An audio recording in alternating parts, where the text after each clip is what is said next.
C'est un hybride génétiquement modifié, créé en labo, qui a grandi en captivité. Tout ça, elle le découvre pour la première fois. Elle ne sait même pas ce qu'elle est, et elle va tuer tout ce qui bouge.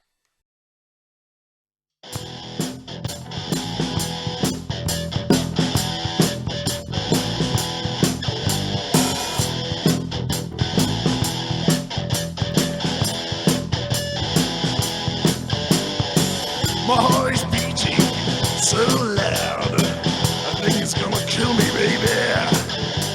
Wow, salut à tous les amis, mes petits calamars, et bienvenue dans ce nouvel épisode de Xenolife, l'épisode 3. Dites donc, ce mec ne s'arrêtera donc jamais. Aujourd'hui, on va taper très fort avec un titan dans le bestiaire des monstres en la personne de l'Indominus Rex. Le dinosaure hybride du dernier Jurassic World, sorti l'année dernière, a pas mal de secrets, et on va les passer au scalpel avec 8 faits bien précis et non pas 10. Alors, juste en aparté, je vous explique pourquoi j'ai pas fait 10 faits aujourd'hui.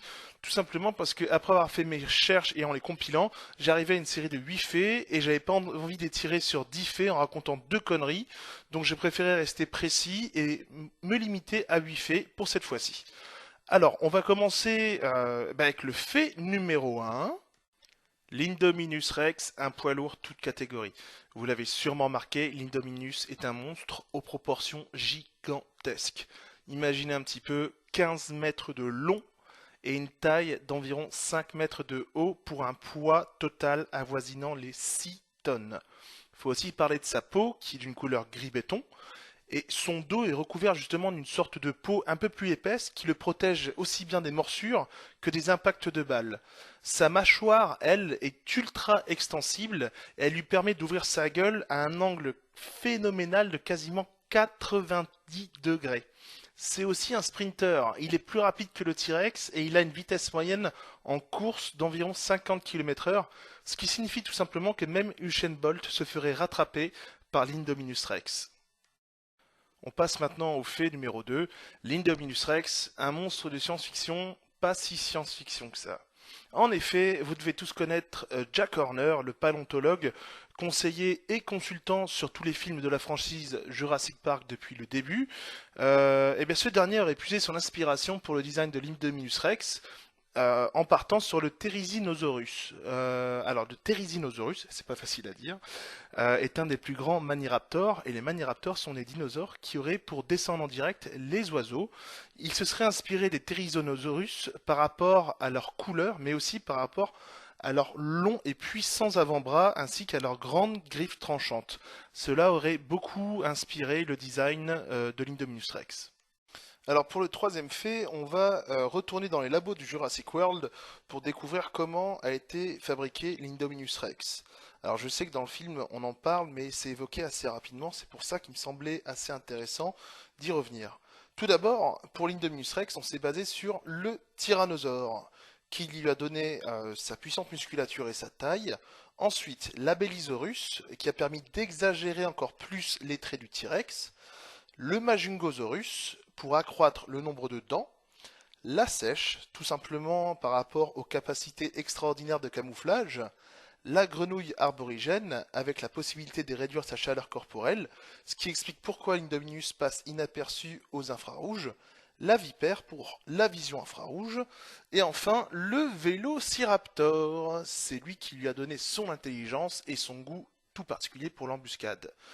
D'ailleurs, je voulais faire un point assez rapide et un peu hors sujet par rapport au Vélociraptor. Je vais peut-être briser un mythe, les amis, mais est-ce que vous saviez que les Vélociraptors que vous avez dans Jurassic Park ne sont en fait pas des Vélociraptors, mais des Deinonychus.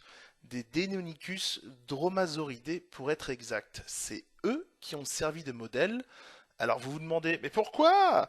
Eh bien tout simplement parce que les raptors qu'on a retrouvés dans les fossiles, eux mesuraient entre 1,50 m et 1,90 m pour les plus grands, pesaient à peu près une vingtaine de kilos et surtout ils étaient recouverts de plumes.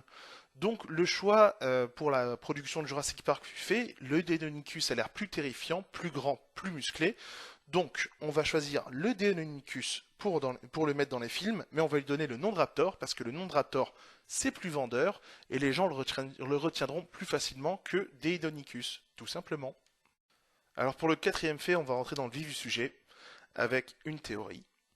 l'Indominus Rex serait une métaphore. En effet, c'est une théorie qui est assez intéressante. Elle pourrait faire passer Jurassic World du simple divertissement à la critique du cinéma hollywoodien, du système hollywoodien en règle générale. Je vous explique. Si vous vous souvenez bien, dans le film, au tout début, Claire, l'héroïne et responsable du parc, rencontre des responsables de plusieurs multinationales qui souhaiteraient sponsoriser une nouvelle attraction. En effet, selon eux, les dinosaures classiques sont devenus terriblement banals et ennuyeux pour le public. Ils ont besoin de quelque chose de plus choquant, de plus marquant.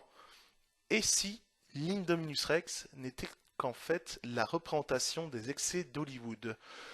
En effet, on pousse de plus en plus les franchises avec toujours plus de films dont les contenus sont d'une qualité plus ou moins bonne et ça peut donner naissance à des monstres cinématographiques, par exemple Marvel et les 4 Fantastiques l'année dernière, ou encore Transformers avec des suites à rallonge de moins en moins bonnes, mais tout ça est toujours poussé par des intérêts commerciaux de plus en plus forts et des placements de produits, comme l'Indominus Rex dans le film.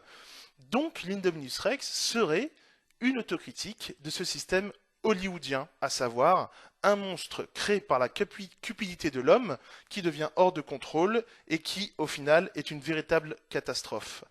Je trouve ça assez intéressant. Si c'est une théorie qui est vraie, si Colin Trevorrow confirme cette théorie, je trouverais ça assez couillu, sachant que Jurassic World a quand même bénéficié de pas mal de placements de produits et que c'était un pari assez risqué. Donc moi je dirais GG l'ami Colin. Et pour le fait numéro 5, on va rester dans les aberrations et les anomalies. En effet, l'Indominus Rex a failli ne pas exister pour Jurassic World.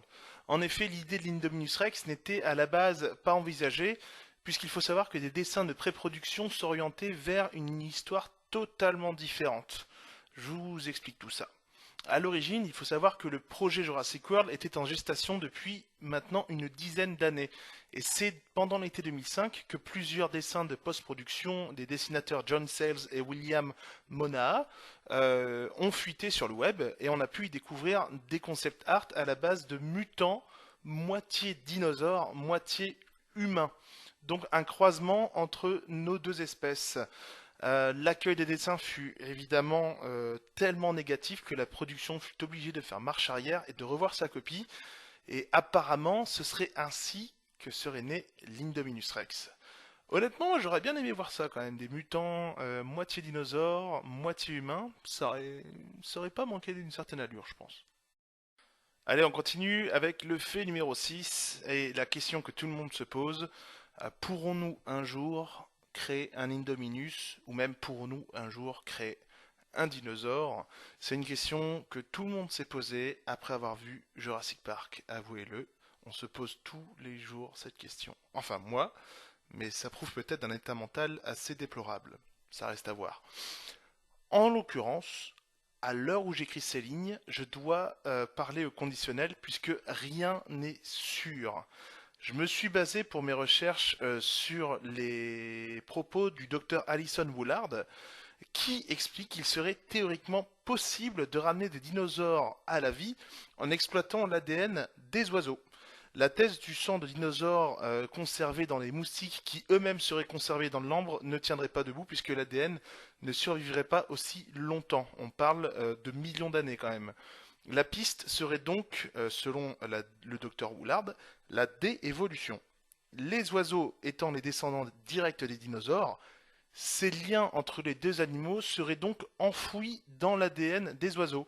Donc, aux scientifiques de trouver un moyen de réveiller ces éléments dans l'ADN.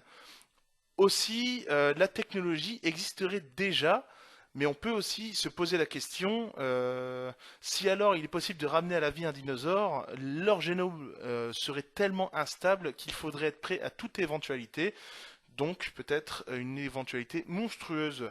Et puis cela pose aussi une question éthique. Pouvons-nous jouer à Dieu et est-ce qu'on peut dicter les lois de la nature? Pour info, il y a un certain Michael Crichton qui a écrit 2 bouquins très intéressants à ce sujet. Pour le fait numéro 7, on va se pencher sur les origines sonores de l'Indominus Rex. L'Indominus, un hybride sonore. Alors en effet, tout le monde connaît le cri du tyrannosaure de Jurassic Park, ou encore les grognements passifs des brachiosaures. Mais l'Indominus a offert un nouveau challenge aux équipes de Jurassic World. Ils se sont posé la question comment devait résonner le cri d'un hybride. Donc les sound designers du film sont partis à l'opposé du T-Rex. Au lieu d'avoir un cri puissant et grave, ils ont choisi quelque chose de bruyant, hurlant, voire même parfois agaçant, désagréable. Le cri de l'Indominus Rex est donc un mélange de sons de baleine, de lion, de cochon, mais aussi pour la première fois dans le cadre de la création d'un cri de dinosaure, on a employé le cri d'un singe, le singe Atel, qui est un animal avec une fréquence sonore très aiguë. Et on arrive au dernier fait de cette vidéo. Fait numéro 8, l'Indominus dans la culture pop. Alors, il est vrai que l'Indominus est pour l'instant assez jeune et son impact sur la pop culture n'est pas encore très profond. Alors, il y a bien sûr tous les jouets et les produits dérivés, mais il y a aussi les modeurs qui sont emparés de l'Indominus, notamment dans le jeu vidéo Ark Evolved, qui a vu débarquer l'hybride il y a quelques mois. Il y a aussi les apprentis cosplayers et maquettistes, notamment avec cette incroyable animatronique amateur de l'Indominus Rex. Et il y a aussi la question qu'on peut se poser par rapport à Indominus, est-ce qu'il atteindra une place dans le panthéon des monstres du cinéma, comme l'alien ou le tyrannosaure? Ça, l'avenir le dira. Et voilà mes petits calamars. Alors juste une dernière chose avant de vous laisser filer comme des petits marcassins furieux. Euh, des recommandations au niveau bouquin, évidemment, les 2 livres de Michael Crichton, Jurassic Park et bien évidemment Le Monde Perdu, toujours écrit par Michael Crichton. Ça va encore plus loin que les films, c'est vraiment génial, je vous conseille de les lire. Il y a aussi l'encyclopédie de l'encyclopédie de Lachaud des dinosaures, sur laquelle je me suis bien basé pour écrire cette vidéo. Vous avez aussi le jeu vidéo Jurassic Park Opération Genesis qui est vraiment un must en matière de gestion de parc. Il est difficilement trouvable en format physique et sur Amazon il est noté, enfin il est tarifé à peu près 150 ou 200 euros, mais on peut le trouver gratuitement en exé sur internet. En plus il est modable avec l'Indominus, donc c'est vraiment à essayer. Et on arrive à la fin de la vidéo. J'espère qu'elle vous aura plu, mes amis. En attendant, n'hésitez pas à commenter, un petit pouce vers le haut, ça aide toujours. Un petit abonnement aussi, s'il vous plaît. Là, on est 33, 34. On est une petite salle de classe, c'est sympathique. Je suis content de voir que il y en a qui suivent et que, bah voilà, que la vidéo plaise. Mais n'hésitez pas à me faire part de recommandations, de conseils, et puis aussi d'informations si vous en savez plus sur l'Indominus ou même le Stormtrooper ou l'Alien. N'hésitez pas à partager, à diffuser la vidéo sur vos réseaux sociaux, Facebook, Twitter, etc. En attendant, si vous avez un de vos potes qui veut créer un parc avec des hybrides, dites-lui de se calmer tout de suite parce que ça part en couille une fois sur deux. Et puis ben moi je vous dis à la vidéo prochaine. En attendant, gardez la pêche, lisez des bouquins et regardez des films avec des monstres, c'est toujours cool. À très bientôt les amis, ciao.